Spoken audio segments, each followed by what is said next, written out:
Hello and welcome to Wednesday's Words of Worship.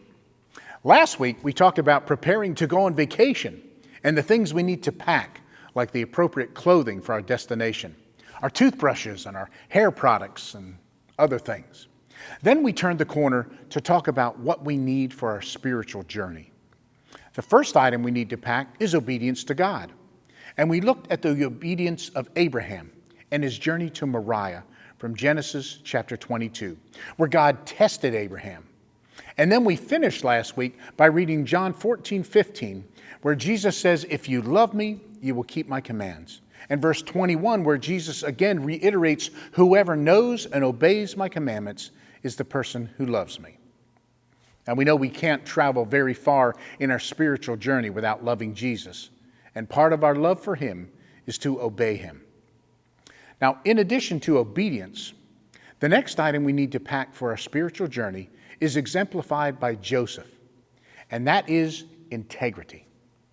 Joseph was Jacob's favorite son, and Joseph had a dream about his brother's bundles of grain bowing down to his, and he had another similar dream, and he told his whole family about it. Now, these dreams and the favoritism that Joseph receives from his father makes his brothers pretty mad.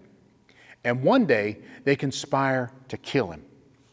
But instead, they sell him as a slave to the Ishmaelites. Now, the first thing that we should notice about Joseph is that he embraced God's call. Joseph knew that those childhood dreams he had were not just the results of a late-night eating of a spicy lamb kebab. He knew God had a call on his life. And because he embraced that call, his desire was to please God in all that he did.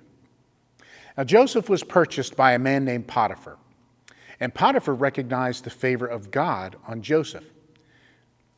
He put him in charge of everything that he had, but eventually Potiphar's wife noticed how handsome Joseph was, and she began to ask Joseph to come to bed and have sex with her. And Joseph refused, and one time even had to run away. And because he rejected her, Joseph ended up in prison because of her false accusations. Now, here's what Joseph teaches us. Joseph maintained his integrity not because he was concerned with what man thought. He didn't consider the benefits or the consequences of his actions based on what Potiphar, his master, might do.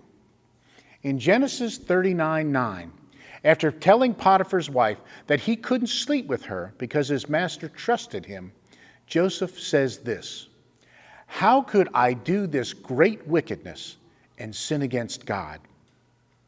Joseph's main concern was what God would think. He understood that he was accountable to God, and he chose to maintain his integrity so God could use him. Now, even though he was not immediately rewarded for his integrity, God eventually made him a leader with great wisdom and forethought and used him to save an entire region from a great famine. Now, integrity means that we're honest and we have strong moral principles, kind of a moral uprightness. I hope that you will think about how you can be like Joseph. And I hope that you'll come back again next week and see the last thing that we need to pack for our spiritual journey.